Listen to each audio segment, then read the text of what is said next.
All right. Hi, hello, and welcome to today's episode of Reminisce with Ash. And we begin with a bang. Actually, the legend Kumar Sangakkara is actually getting on live, but he is finding it hard to find his route. He is apparently new on Instagram, so he's getting it checked about how he's going to join live with me now. So I just helped him out with regards to how he's going to get live, and because he did DM me on the stories that I replied, and there he is. Amazing, Sangha. The request is gone through. Hi, Sangha. Finally, Ravi, finally. You had to video call Finally. me and help me out, huh? I mean, that's great, right? I mean, I saw 25 questions with Kumar Sangakkara and on Cricinfo, and you said what with regards to internet is something that you're still coming to terms with, Yes, and you said there absolutely. are lots of things. Yeah, my children, they're 10 years old. They do things with phones and computers that I've never seen before. So I'm really a dinosaur when it comes to technology. That's cool. But Sangha, before I was about to take you live. I actually spoke about the 2011 World Cup final, right? That's not what we'll be talking about. We'll be talking about a much more happier memory of yours. Uh, I, but this, but Ashwin, this, I have about four of those memories that I never once spoken about, four World Cup finals. So, we yeah. will do it today. We will do it today. Right. But tell me something. At the end of the final, I was very new to the international scene. I was watching you guys from the far distance, and the first thing that I noticed was that you had a big smile on your face. How did you manage it? Because on one side, teammates of mine who had won the tournament were crying, and the other side, you guys looked like you were poised to win it, and then MSD and Yuvraj took it away. So, how did you manage to smile? Well, I think in my life, living in Sri Lanka as well, Ravi, you have lots of things that really bring you down. There are things that you worry about. And for about, 30 years, we've had war, we've had natural disasters in 2005. Um, and we have so many different issues that one of the greatest things about Sri Lankans is their resilience. And it is just inborn in us that when we play, we are extremely competitive. We want to win. But whether we win or lose, we have this equilibrium, about how we take a win or a loss. Yes, we are, I mean, that smile hides a huge amount of sadness, of disappointment, of thinking of, 20 million people back in Sri Lanka who've been waiting for this for so long, since 1996. We had an opportunity in 2007, opportunity in 2011, then T20 opportunities in 9 and 12. So sometimes the best way to take victory or defeat is to understand that that's the way life is, and not every single thing goes your way. But the important thing is to be able to take that the same way. No extreme highs or no extreme lows with emotion. So that's the way we've kind of played our game. Not just me, but a lot of the Sri Lankans who played international cricket.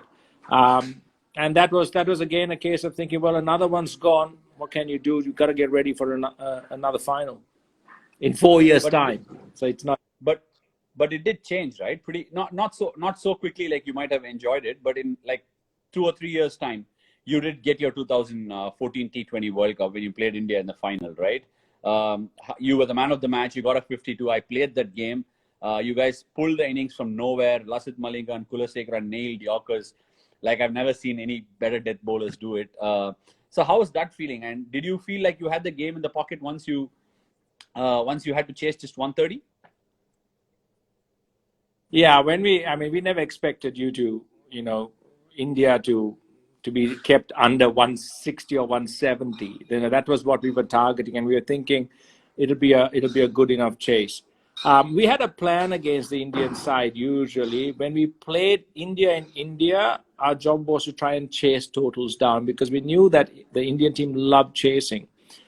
The only thing is that in a 50-over game, we can do that, especially in 2011 if we had Angelo Matthews fit, because he was the guy who allowed us that fifth full bowler and the perfect all-rounder batting at 7. And he was doing a brilliant job. Unfortunately, in the semi-final, he tears his quadricep, and we have to change the balance of the side.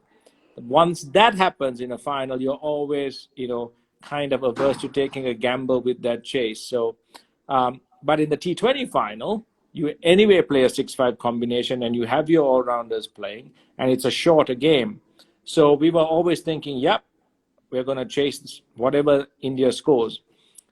But when Virat Kohli came in, and I think he was on about 14, and he chips one to short mid-wicket, and Lasith Malinga, who was our captain at the time, dropped him. And I remember going to the other side because we had two similar incidents of dropped catches. One in 2011 when Gambhir was dropped. One in 2012 when Marlon Samuels was dropped. Yeah, in Sri Lanka.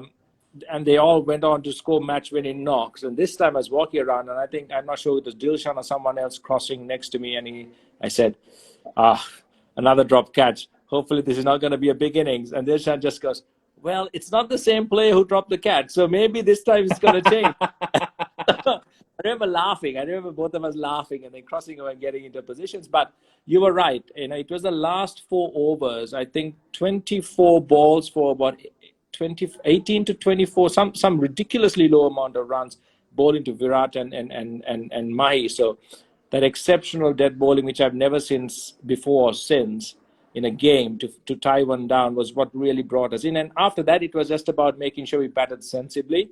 And I managed to get some thick inside edges and outside edges off you, Ravi, over the slips, past off my leg. And that helped as well, yeah. Yeah, I remember one thing about the game. It felt like, the moment we beat South Africa in the semi-finals, and you beat New Zealand in the semi-finals, didn't you? No, West Indies, rain helped us beat them, I think. Right, but there was a 5-wicket haul by Rangana Herath against New Zealand. Was it the same T20? So Ravi, that was the playoff for us to get to the second round, I think, or get to the semi-finals. Because if we had lost to New Zealand, we would have been knocked out. And so I always think that it's actually easy on your nerves and on your emotions if you're knocked out before a final, right? Because then you don't think, oh, we've come so close, why couldn't we take that one step? Then you're like 3-4 steps away, then you can say, okay, we had no chance. But when we scored 120, we walked in back to the dressing room knowing, okay, it's not the easiest of wickets, but 120 is nothing much. And ours was to try and break the Guptill-McCullum partnership. And the only way we could think of doing it with opening guys, because if they batted 5 overs, the game was done. So ours was to try and get our biggest weapon against them, especially McCullum, left arm spin into the game early. And little Rangana just kind of trundled in, turned his arm over, and bowled the spell of his life, of his T20 career. And the most important thing for us, I think he took 5 wickets for 3 runs or something like that, which was incredible. It could have probably been a 6 for, I'm not sure, but I'm just leaving it out there. But Sangha, tell me something else slightly different to this T20 World Cup triumph that you had. How much did it mean to Sri Lanka as a nation itself? Because I'm sure you grew up watching the Aravinda De Silvas, the Ranatungas, and you yourself and Mahela, both of you were carrying the baton, so to say. You were like a very charismatic presence in the world cricket and for Sri Lankan cricket, representing Sri Lanka out there. But you were so close, like you said, 2007, 2011, 2009 and 2012 in Sri Lanka at home. What was it telling in your head? Was it like kind of putting a little bit of pressure, saying, we are so close, but we're not able to replicate what Arjuna did? Was it going through the head at all? Yeah, absolutely. In Sri Lanka, you're never allowed to forget the 1996 World Cup. And one way of kind of getting that monkey off your back is, of course, the only way is to win one. Hopefully we wanted to win a 50-over World Cup and we couldn't, but at least a T20 World Cup. So that was also motivation in terms of wanting to kind of say that, hey, hold on, we could also win a World Cup. But at the same time, also to understand that World Cup in 96, Ravi, changed not just my life, but the lives of so many, young cricketers who suddenly thought, okay, this is something that we wanted to do or could do, and we could beat the best in the world. So why not have that again and give a new inspiration to the younger generation that, yes, those dreams are still alive. We are still world beaters, not just in bilateral series or other benchmark tournaments, but in World Cups. So it meant a hell of a lot to us. And A lot of people don't know that, but during the World Cup, just before we left, we had issues with the cricket board, and we were not signing our contracts. And so the flight, I think, was about to leave around 11 at night, and we were still not finalized as a squad when we were asked to come to the cricket board at 6. And what we said was, listen, it's a World Cup. We will play for free. We don't want any match fees. We don't want any money from the board, but we're ready to play, but we're not going to sign contracts. And I remember going to the cricket board and telling our vehicles to wait. We might be sent back and we might not be allowed to go. They might send another team. But then we had a couple of hours of chats inside, and they said, okay, fine, go, and we'll handle whatever we have to when we come back. So we went, and if I remember right, I think we even after we won, we came back, we still on principle refused match fees or anything like that, because that's what we as players wanted to do. So that also was added motivation to really kind of not throw that opportunity away, because we wanted to come back as winners. We didn't want to come back with our tail between our legs. So that also provided a lot of motivation. And we knew that the people out there in Sri Lanka, I mean, when we won and came back, we had people lining the streets from the airport all the way up to near the Taj Samudram Golf Face. That was how much it meant for the country and for us. Wow, wonderful. That's a lovely story to listen to, Sangha. And I must say, whenever I watch you on the field, or even Mahela for that matter on the field, there is massive amount of respect that I gain, because it's like you guys are torchbearers of a nation that sort of set the Asian benchmark in the late 90s when Arjuna and Aravinda and all of them won the World Cup. It was like, this joyous part of the world coming out and, showing the exuberance and showing the world how it is to play cricket with a smile on the face. Until then, a lot of people see the game with a lot of pressure, especially in India, it's too much pressure. But how did you manage to translate that? Because the era where Arjuna and Aravinda won the World Cup wasn't anywhere close to what it is today. But how do you mix and match in the late 2000s to be able to derive the results that yourself and Mahela duly got? Was it any different? Did it help that you had someone like Murali in the dressing room as well? Yeah, absolutely. I think we had a lot of players who played in that 90s era. Until about 1995, the Sri Lankan team were recognized as, like the good old Calypso cricketers. They were lovely guys, great bunch of players, played with grace, beautiful to watch, but unfortunately lost more than they won.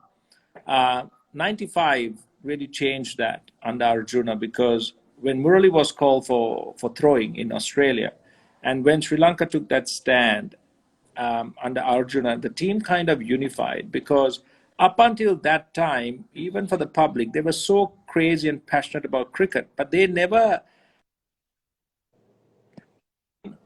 battle cry, other than just the cricket, right? They didn't have anything else beyond the game that really brought them and felt them personally attached to the cricketers. But suddenly, when Murali was called, Murali suddenly became, hey, hold on, no one's touching our star. No one is touching our brother, So we are going to gather around him, and this is going to be us. Not just the team, but the whole country suddenly kind of embraced that one situation, that one player. And the entire focus was, hold on, we were treated unfairly, Murali was treated unfairly, and this is the catalyst that really set the tone and set the road and the path towards winning a World Cup. So beyond 1999, when Sri Lanka's defending champs were knocked out of the first round in England in the World Cup, there was a huge cry for change. So Sana Jayasuriya takes over the captaincy. Marwan Atapattu, Mahela Javadan, already a senior player. When I joined the team, Mahela had already played 2.5 years of international cricket. Right. We had Murali and Vasi, who were stars in their own right. Aravinda and Hashan Tilakaratna, who had been in the wilderness after 1999, but came back when I started.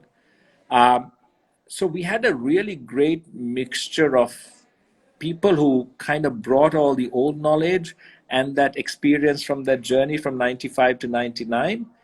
And then we had these new breed of players who suddenly saw that and were inspired.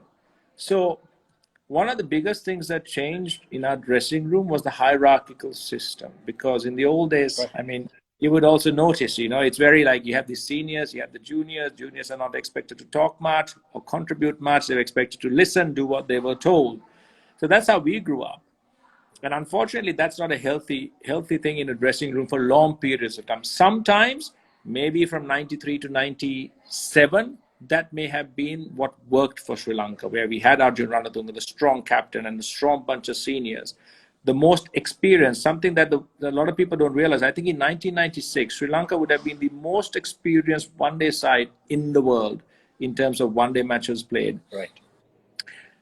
But you saw the cracks beginning to appear when suddenly Aravinda became a star, Sanat Jayasuriya was a star, Vasi was a star, Murali was a star. And that kind of central, strong, ironclad control was not really working for the team. And you saw what happened in 99.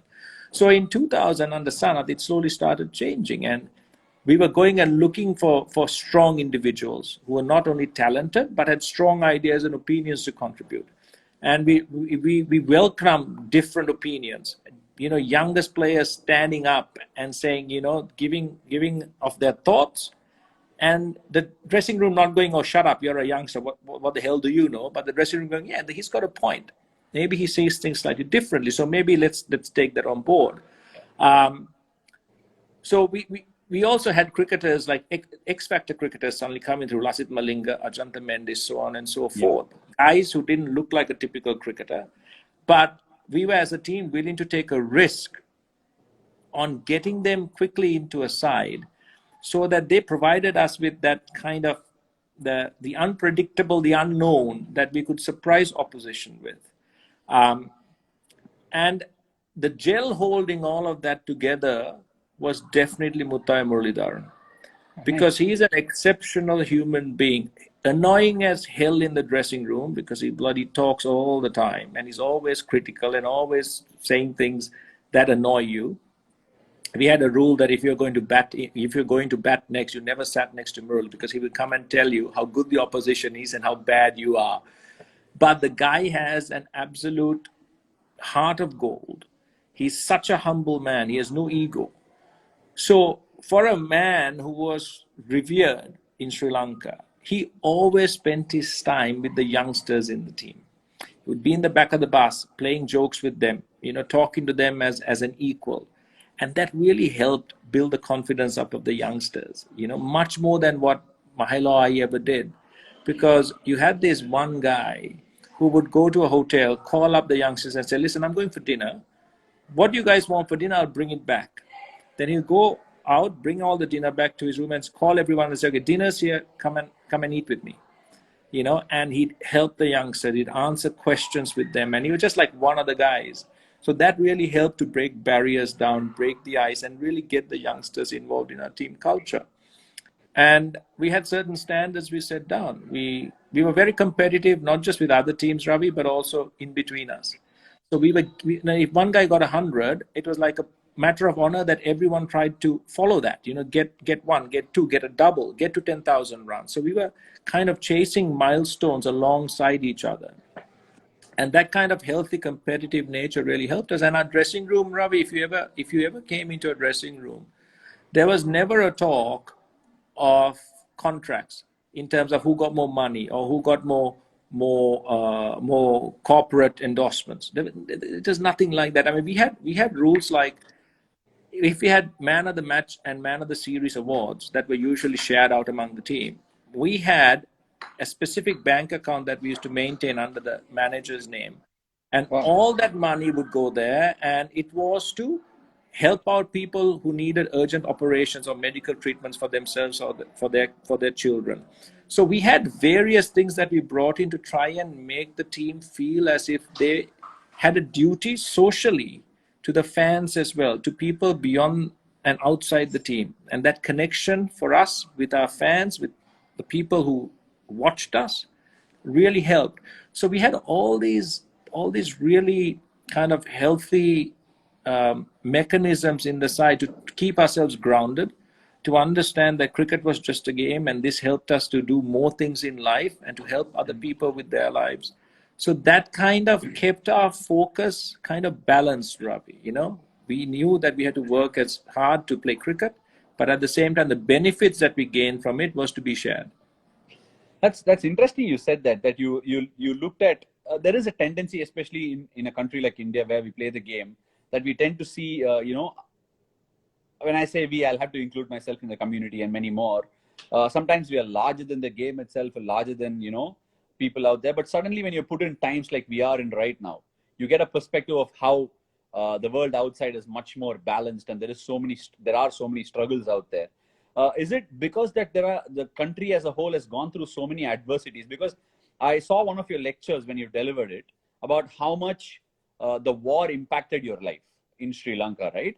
Is it because of those hardships that you feel, hey, you know what, we need to live for today, and we need to be able to help as many people as possible? Is that something that's ingrained into everybody in the system? Because even when you spoke about Murli, that's something that sticks in my head. Yeah. I was a no one, and he used to sit right next to me and talk about everything possible. Yes, he used to blurt out some of his anxieties of the game, but Yeah. a thorough gentleman, a class human being. So is it because of the way you guys are brought up, or the hardships that you go through? I think it's a combination, Ravi. It's a case of yeah. It's a strange thing for us. Cricket has always been something that we loved. It's a passion, but it's still a game. And to all of us, we understand that life and cricket sometimes intertwine, but it's still just a game, and life goes on beyond and after cricket. It's the same thing. We had the tsunami, we had a war, we had so many other. We have floods. We have various things that come and go in our lives. But for us, the important thing is that we remain focused. We control what we can control.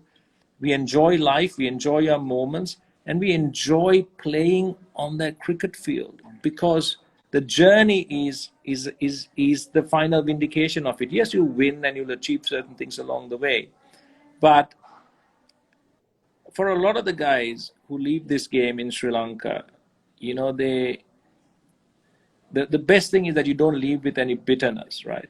You might not have achieved everything you wanted to achieve. You might not have wanted to retire or be dropped or be injured. But sometimes, all if you focus on those, you miss the forest for the trees, right? So it's something that I think as Sri Lankans we have certain sayings, that are really funny. It's lost in translation, but you say even if the ship is sinking, you need to live in the moment. You need to enjoy that Understood. moment. No, So it's clear. yeah, I'm not missing it in translation. I loved yeah. how you said you're missing the forest for the trees. That's yeah. Yeah, and when we were in Pakistan and we were attacked in 2009 and we came back to Sri Lanka, Ravi, there was a Swami from the Art of Living Center who came down to help us with our breathing and our focus and our kind of mental stress. And I still remember one of the questions he asked us was, when are you going to be happy? And he said, we are always trained to think that we'll be happy when we achieve something. Hmm. You win a World Cup, you win a match, you score 100, you get a job, you get married, you have kids, you get a promotion, a raise, so on and so forth. But it's always a moving target. The goalposts are always, you move it yourself without knowing. And he said, just be happy now. That's it. That's the simplest thing. Just be happy now, in this moment now, not when something happens or not when you achieve. Now.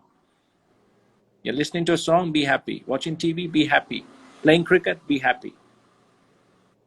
Enjoy the moment, be in it. So that really stuck with me when he said that, because that kind of was the way that Sri Lankans always have looked at life. Wow, that's. I mean, staying in the present is easier said than done. I Yeah, totally get it. right? And you're out of it, but it's, yeah.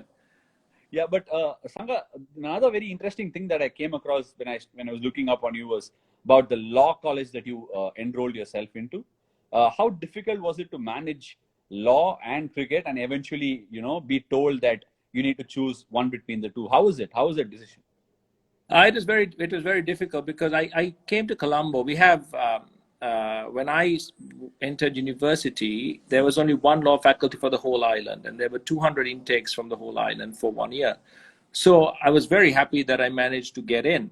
And my father is an attorney at law, and I was the only child of his. I have three other siblings who was crazy enough to say yes when he suggested law. Even other three just said no way. So I came to Colombo to study law, not to play cricket, because I was at school level. I was what you would call a good but nothing exceptional. Whereas if you take Mahela, Tilan Samaravira, and a few other players, when they were 16, you knew that they played for Sri Lanka because they were amazing even at that age. But when I came to Colombo, because of our civil troubles, we had an insurrection by a party called the JVP. Started in the 70s, then continued later on when I was a teenager in the 80s. Universities were closed for years, so they had a backlog of students. So I had to wait 2 years to start my university degree. So I used those 2 years to play cricket because I had nothing else to do. I found a job that paid me 4,000 rupees a month, and I played cricket for that. It was a company called Informatics. And then I joined a bank, played some cricket, and suddenly, for my lucky stars, and unfortunately for Sri Lanka, the national team lost in the first round of the World Cup. And selectors, as you know, in our part of the world, they just went, oh, okay, that's it. These guys are too old. We need to get rid of all of them, and we need young blood. And you must have heard this call from the selectors time and time again. Pakistan, Sri Lanka, India, it's not very different at certain times. So I got lucky because it was right at the moment that I had a really good under-23 season. And suddenly I was in the A side. And suddenly by the time I started my first year at university, I was in the A side and then the national side. So we had a rule that said you had to attend 60% of the lectures. And I remember, and probably made the mistake of saying, I won't be able to come for 60% of the lectures because I probably could have got someone else to sign my register for me, saying that because then I could have sat my exams. But then I remember I was told, no, this is an academic institution. You're not here to play cricket. And I kind of said, well, actually, I'm playing for the country. And they said, well, it doesn't matter what you're doing or who you're playing for. You have to either study or you play cricket. You can't do both here. And if you don't come for 60%, you can't sit your exam. So it was a tough choice, spending that long studying to get into uni, spending your 2.5 years there, and then with just a couple of year and a half or a couple of years to go, you have to just decide, okay, what do you do now? And I think I made definitely the right choice. I did what I had to do at that moment. Law or studies you can come back to, but cricket, no chance. Making a choice, but I want to ask, do you think it's right for a professional degree expecting you not to play for the country and it doesn't matter? Do you think they should have allowed you to sit the law exams? What do you think now in hindsight? Well, I think the most important thing is to have balanced individuals who are not weighted, just in extremes in one way or the other. And offering the opportunity to further your education while pursuing your passion in terms of an international career is something that most universities in the world really cherish and value and create opportunity for.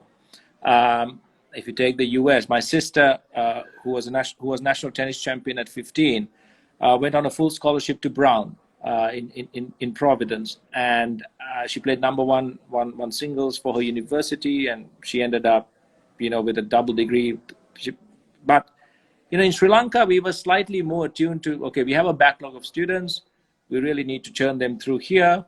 So I don't really blame the authorities at the time, but I think the thinking has to change. Universities produce not just academics, but they produce individuals of worth and value who can be successful in a wide variety of areas. And sport in universities, like it is in school, is a huge part of developing certain supplementary skills that just academic work cannot do. So I hope the thinking's changed. I was invited to the inter-university games in Sri Lanka last year.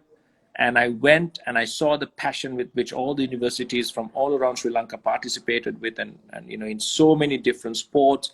So I was really happy that the thinking has changed and that more and more opportunities are created for sportsmen and women to pursue both an academic career and a sporting one. As you're speaking, you're not alone there, Sangha, because I was doing my engineering, and there was not one day in my life where I went to my college that I didn't hear that statement saying this is a professional degree And you know what? You have to choose between these two. I don't care what you do, but congratulations for whatever you've done there. But you'll have to give your the attendance, and that's just the way it is. And in fact, many a times I've turned around and said maybe he's right. There are other people who turn up and go to college every day, and I cannot give the the required hours for it. Yeah. But moving on slightly from there, is it your 2 years into law that made you do what you did to Sean Pollock with so much grace and elegance and elan? I don't think I'm ever going to be allowed to forget that. There's a history to it. In 2002, when we toured South Africa, we played 2 test matches, and the Australians had just come and gone, and they had really beaten them soundly. And there was, I think, a bit of kind of an acrimonious verbal showdown as well on the field. So we had a lot of South Africans who were scarred by that. And the players thought, okay, Sri Lanka, easy target. Let's go really hard at them and replicate what the Aussies tried to do to us. So we played a practice game, and we were really surprised by a team that we usually got on well with, that they were really in our faces. And so we went through the practice game. We played the first test, and it was getting really ugly. And I remember having a team meeting, and Marvin Athapat, who usually doesn't say much, was the first guy. Said, no, we're going to go back 10 times as hard as these guys are coming at us. And we're going to do it this game. It's going to be a conscious thing, and we're going to do it. So we had Russell Arnold, that short leg, given a job of make sure that you annoy the hell out of Herschel Gibbs. I'm sure he did a great job. Yeah, he did. And then we were in the slips, and suddenly we saw for the first time that South Africa really reacted negatively to that. They were batting, but they were really talking to us. They would, even Jacques Kallis would play a stroke and turn back and have a chat to the slips. Herschel Gibbs was put under a lot of pressure. And even though we narrowly lost that game, we suddenly thought, okay, maybe this is an aspect that we could bring into our cricket when we play South Africa. And we never forgot that lesson. And until about 2006, when we played South Africa, wherever we played them, we brought out that kind of uglier side. And it was not pleasant, but it seemed to give us a huge edge over South Africa. And I think after 2006, when Smithy, when Biff was captaining, he came in and we had a good chat. And we kind of drew a line in the sand, and ever since that time we played hard, but we got on much better with them. Yeah, but right, that was it was something I've seen so many times, and it was it was something that really worked in that game, because that was a game that we tied and miscalculated the Duckworth Lewis by 1 run and were knocked out of the tournament. Yeah. So it was in the past, Ravi. I'm mellowed since. Yeah, as long as you're gonna be on screen doing commentary or whatever you do, a masterclass, people are gonna continue asking you that question. You're never going to run away from that, because you know what, I felt it was hilarious. At the same time, it was well within the line. There was nothing untoward said there. So that was the beauty of it. There was so much grace about it. There was loud voice, but the message was clearly conveyed. So that's something I really enjoyed about it. And Sangha, just moving ahead a little bit more, you mentioned a lot of times that Murli could have gone on to play more cricket than he actually did. Why do you say that? Because he has 800 test wickets. I think when he retired, he must have been 38, 39, 40? Yeah, about that, I think. 39 he must be. I'll tell you the measure of the man, Ravi. He was 8 wickets away from 800. And 800 test wickets, as we all know, is an incredible amount.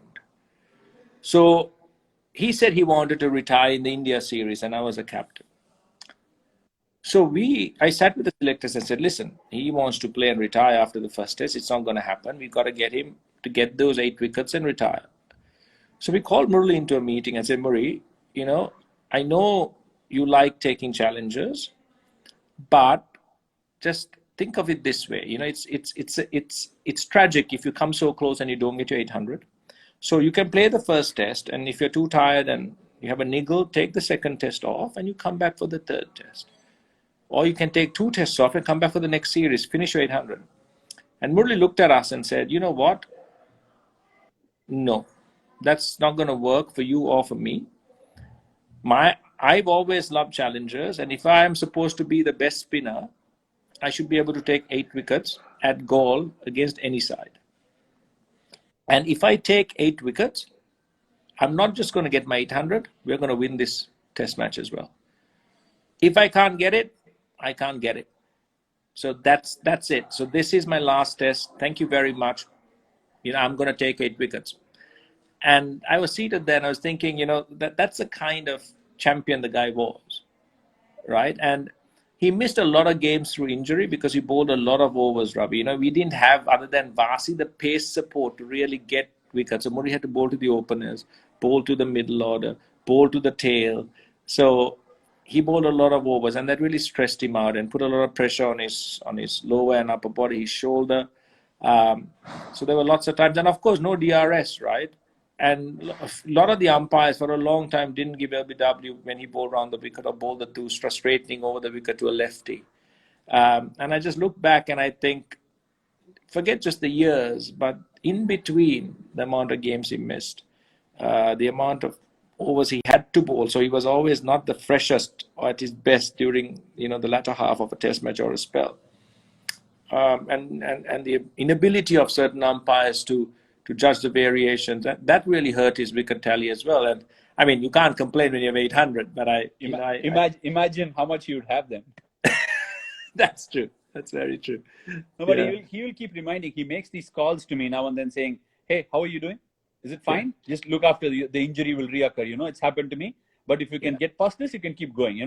That's sort of I mean, he's just an amazing human being, Sangha, and that's just saying he's an amazing human being is undervaluing his good humanness, to be honest. But there's another funny thing that happened. One day, him and Tom Moody were having an argument when Moods was coaching us. And Tom got really, really angry with Murali. And at one stage, just looked at him and said, "Who the hell do you think you are?" And Murali went, "I'm the best spinner to have played the game." Just looked at him and Mood just went, "Yeah, okay, you're right. No comeback there." And he just walked away and Murali was laughing his head off. You're right. He's a great man. Right, Sangha. But before I get to my final question, which I have saved up and wrapped up, tell me what is it like having a relationship with Mahela? It doesn't happen that very often the two stalwarts of the game, not just in Sri Lankan cricket but around the world.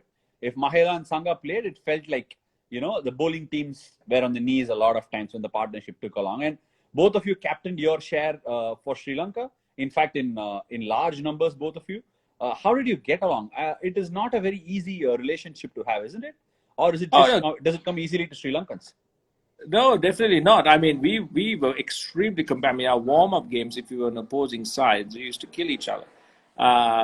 And we would have really strong arguments and debates before we could ever agree on anything.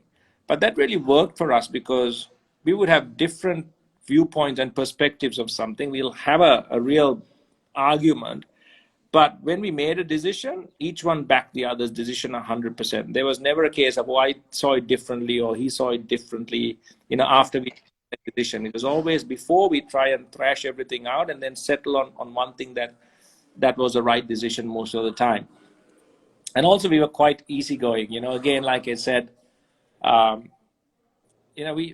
we got on really well on the field and off the field, we had similar tastes in various things that we did in food, not in music for sure, but in little things that really, and we were also the same age. So when I came into the side, Mahela was vice captain, so he was this very senior figure.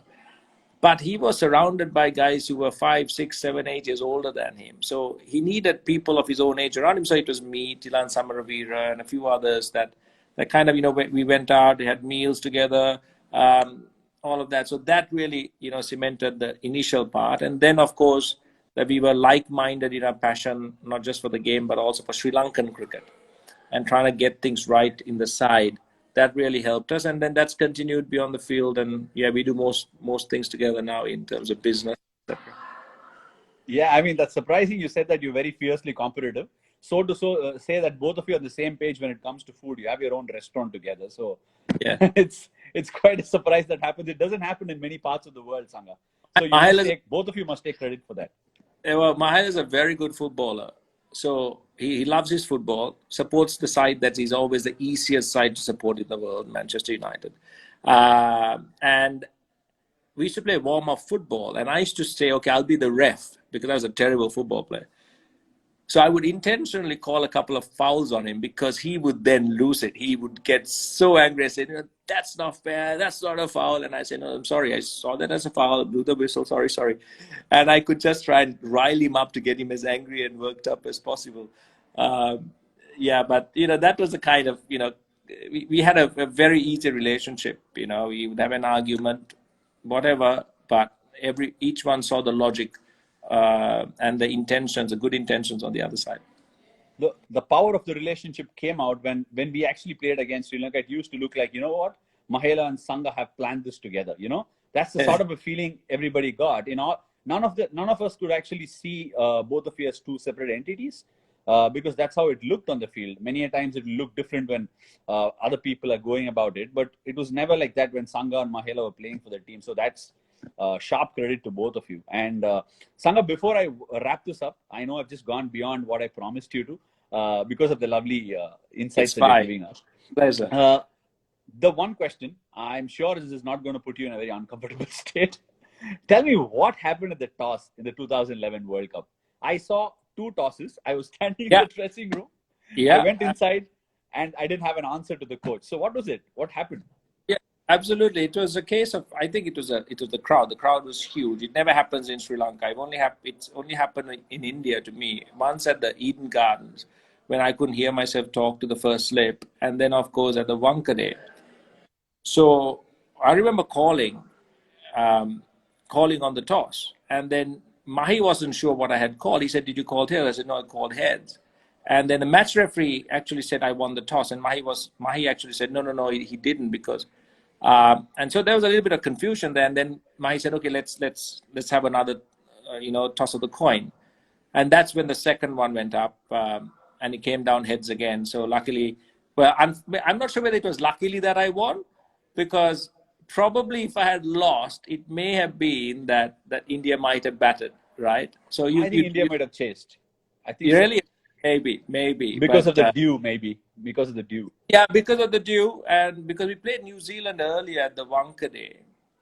And our spinners really went through and we defended a total. So we weren't really sure. And then there was, of course, the spray that was spraying on the ground. And the fact that we had to, with Angelo's injury, we played a 6-5 combination, was all these factors working in. But for 100%, if Angelo had been fit, I know for sure that we would have chased. I'm not sure whether the result would have changed, but definitely would have been.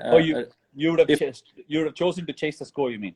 Right? Absolutely, because that balance of Matthews at 7 is what really. If you take our entire campaign, whatever we did, Matthews's overs and his ability to bat with the tail and read situations was an incredible bonus to us. He was a young chap who came into the side and from day one could read situations. It's just instinct.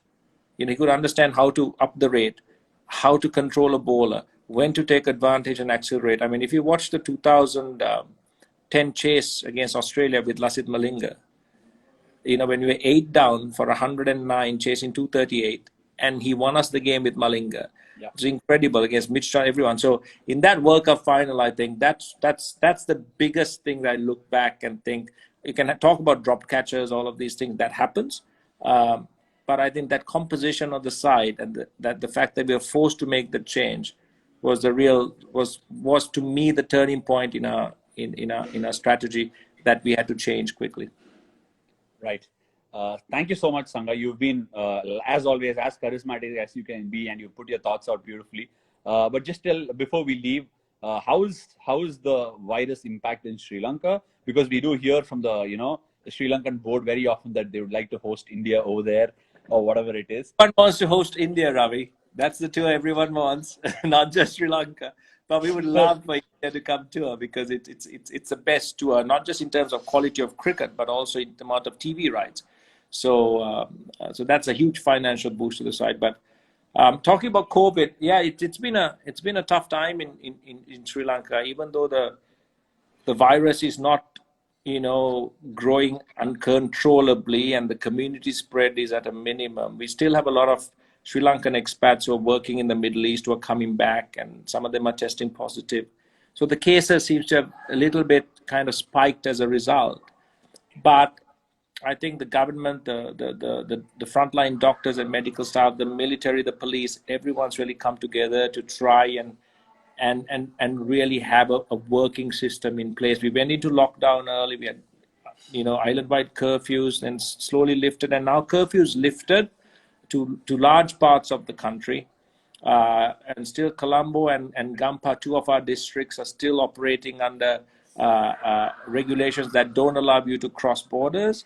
But work and the economy is back open. But a lot of the daily wage earners and a lot of small to medium businesses, especially connected to the tourist industry and the hospitality trade, F&B, they've really struggled. But it's always a case of where the daily wage earner, even if you deliver food to the door, they don't have the money to buy it. So a lot of them suffered. But it was great to see the Sri Lankans, pulling together. They went out, neighbors would feed each other, whatever grew in your garden was shared, whatever rations you had was shared, and people had programs to donate rations. So it was a great community effort by everyone. Right. It's great to have listened to you on COVID and many other aspects of cricket from Sri Lanka. And I really wish and keep my fingers crossed that Sri Lankan cricket is back to where Arjuna left it, and so did Sangha, and it will be back to its glory. I know that's a topic you don't like to talk about, so I have stayed away from it. And thank you so much for joining me today on Reminisce with Ash, and hope to catch up with you soon, Sangha. Take care. Thank you. It's been a great pleasure. Sorry for the delay. That's all right. I totally enjoyed schooling you on one thing. Right. Thanks very much, Ravi. Good night. Okay. Take care. Bye.